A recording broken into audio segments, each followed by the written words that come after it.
Especially hard last week. So much rain. Some people using canoes to get around your Dobson and Chandler Boulevard. ABC 15's Nick Saletti is back there live tonight. And Nick, they're still working in that area. Steve, that's right. This area definitely one of major concern right now. I don't know if you can hear it, but there's a loud buzzing from two different pumps here. They're the Chandler Fire Department. They've been pumping out hundreds of gallons of water a minute from this lake that's right in front of me.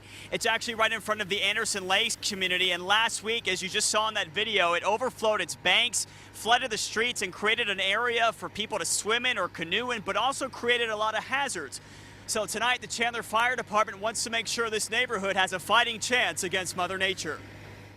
Complete total shock and horror. I'm not kidding. It was like I felt like almost like the world was ending. Last week's record-breaking rainfall across the valley was enough to shake up Michelle Sparks here in Chandler. Oh yeah, I could not believe it. I've been in shock basically because I walk every day.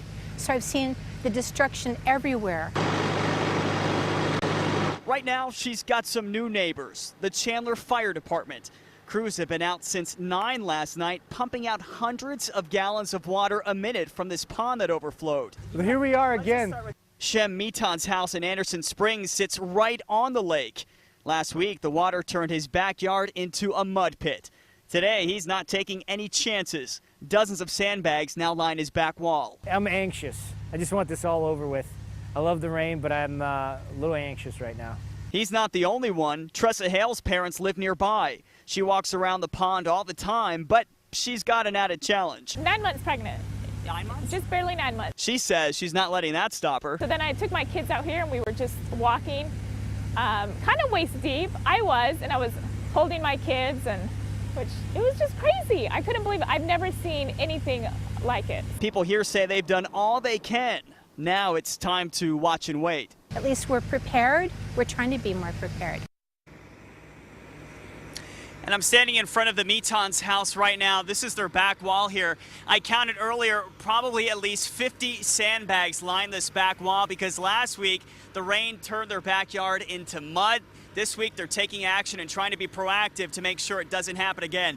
I just spoke with the fire department. They said they're going to be out here at least through the night, still trying to pump out hundreds of gallons a minute from this lake in front of me, and they could be back here tomorrow morning and also Thursday, depending on how this moisture tracks and how much rain actually falls. Yeah, and that's the big problem is there's nowhere for the rain to go. The ground's already saturated. A lot of these retention ponds have already overflowed, so it's going to be a long couple of days for those folks. Thanks so much, Nick.